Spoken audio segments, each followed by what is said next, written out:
বাংলাদেশের বেশিরভাগ বা সব হাসপাতাল ক্লিনিকে দালাল দিয়ে ভরপুর।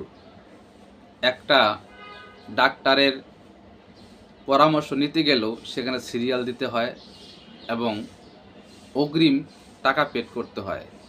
সেই দালালকে ঘুষ দিতে হয়। আপনি নিজে নিজেই কিছুই করতে পারবেন না, এমন একটি পরিবেশ।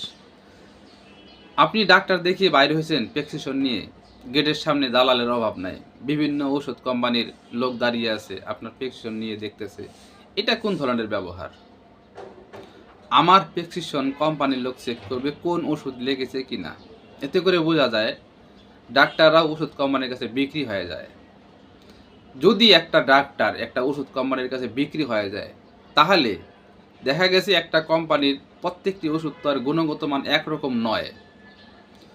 ডাক্তার বাধ্য হয়ে যায় যদি সেই ওষুধের গুণগত মান খারাপও হয় সেই ওষুধের নামটা লিখতে, কারণ ডাক্তাররা সেই কোম্পানির কাছে বিক্রি হয়ে গেছে। ফ্ল্যাট থেকে শুরু করে কি লাগবে, ঘরের আসবাবপত্র, টাকা, ব্যাংক ব্যালেন্স, আপনার সব দিক দিয়ে ডাক্তারকে কিনে নেয়। তাই ডাক্তাররা বাধ্য হয় সেই কোম্পানির ওষুধগুলো লিখতে।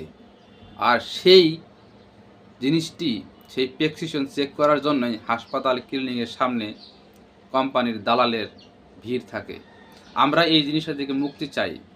ডাক্তার ভাইদের প্রতি আকুল আবেদন, আপনাদের প্রতি অনুরোধ, আপনারা এই বিক্রি হওয়া থেকে বের হয়ে আসুন।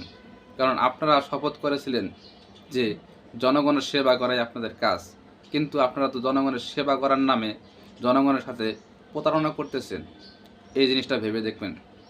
তো ডাক্তার ভাইরা মন খারাপ করবেন না, আমরা সাধারণ জনগণের থেকে উপলব্ধি করি, আমরা নিজেরাই এটা ভুক্তভোগী।